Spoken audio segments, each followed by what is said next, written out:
प्राचीन काल में महिलाएं अपने पति का नाम नहीं लेती थी। वैसे पत्नी को पति का नाम नहीं लेना चाहिए। पहले तो जैसे ही काम चलता था पति कहते, पहले तो ऐसे ही काम चलता था, पति कहते सुनती हो,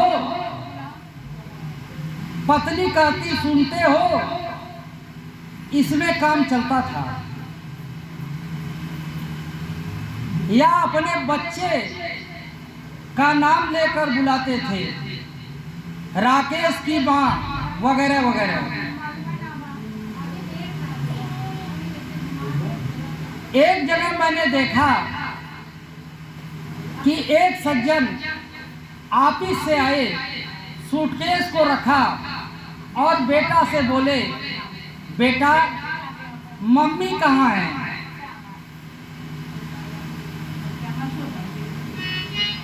या तो कहा नहीं कि तुम्हारी मम्मी कहाँ है। ऐसा हो जाता है, लेकिन नाम नहीं लेते थे। पति पत्नी को आपस में नाम लेना भी नहीं चाहिए। ये पति पत्नी आपस में नाम लेते हैं तो बड़ा अजीब सा लगता है। ऐसा लगता है भाई बहन बात कर रहे हैं।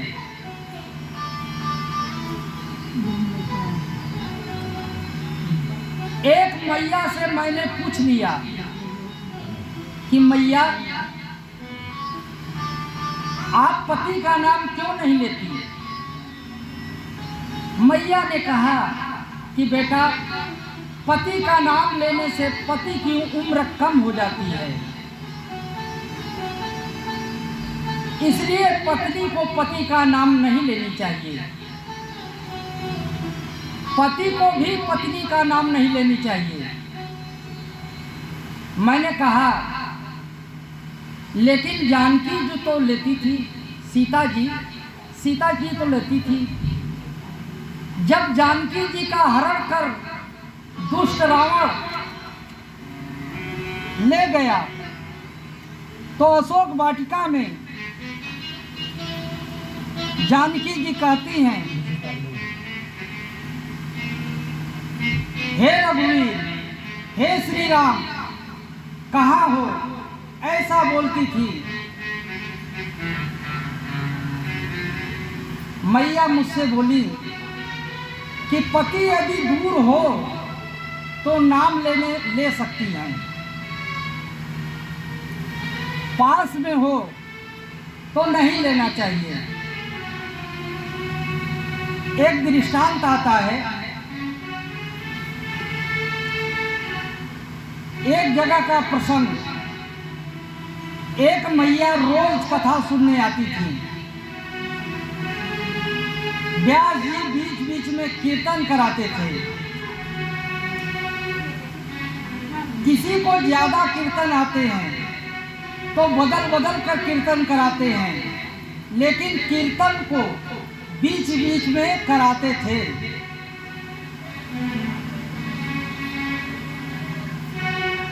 कालिय मर्दन कंस निकंदन, कालिय मर्दन कंस निकंदन, देवकी नंदन तव शरणम, देवकी नंदन तव शरणम। अब सब लोग कीर्तन बोले, लेकिन आगे बैठी हुई मैया कीर्तन नहीं बोले, क्योंकि उसके पति का नाम था देवकी नंदन। अब वह क्या करे? कीर्तन बोले तो उसके पति का नाम आता है और नहीं बोले तो पाप लगता है। मैया बेचारी काली मर्दन कंस निकंदन इतना तो बोल जाती, लेकिन देवकी नंदन बोले ही नहीं। दूसरे दिन उसने सोचा कि शायद व्यास जी आज दूसरा कीर्तन कराएंगे। लेकिन फिर वही कीर्तन, तीसरे दिन फिर वही कीर्तन।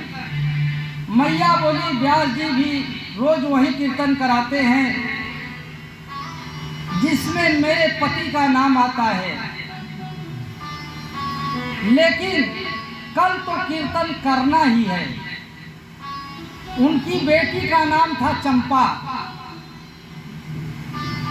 चौथे दिन कथा में आगे आकर बैठ गई। जैसे ही कीर्तन शुरू हुआ, कालिय मर्दन कंस निकंदन, कालिय मर्दन कंस निकंदन, देवकी नंदन तो शरणम, देवकी नंदन तो शरणम। मैया बोली कालिय मर्दन कंस निकंदन, कालिय मर्दन कंस निकंदन, चंपा के पापा तो शरणम, चंपा के पापा तो शरणम।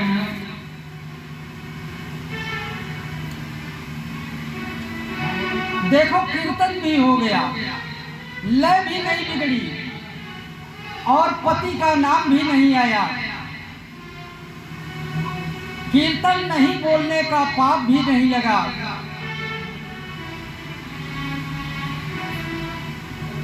कहने का तात्पर्य है कि परमात्मा के कीर्तन में कुछ उल्टा सीधा भी हो जाए तो दोष नहीं लगता, क्योंकि मूर्खो वदति विष्णाय नमः, विद्वान वदति विष्णवे नमः।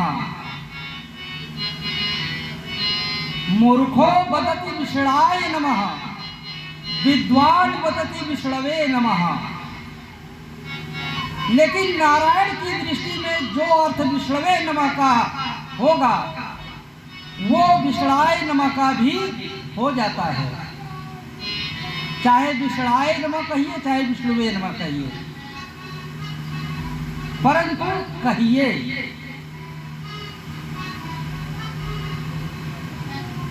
यदुवंशियों के विनाश के लिए उनका साथ तो लग चुका है, लेकिन थोड़ी प्रतीक्षा आप लोगों को करनी पड़ेगी। ऐसा कहकर देवताओं को विदा किया।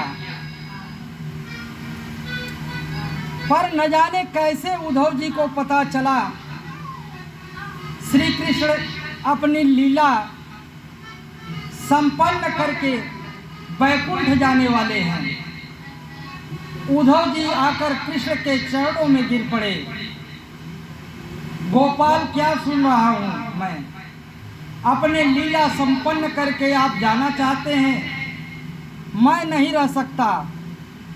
आपके बिना मुझे भी अपने साथ ले चलिए।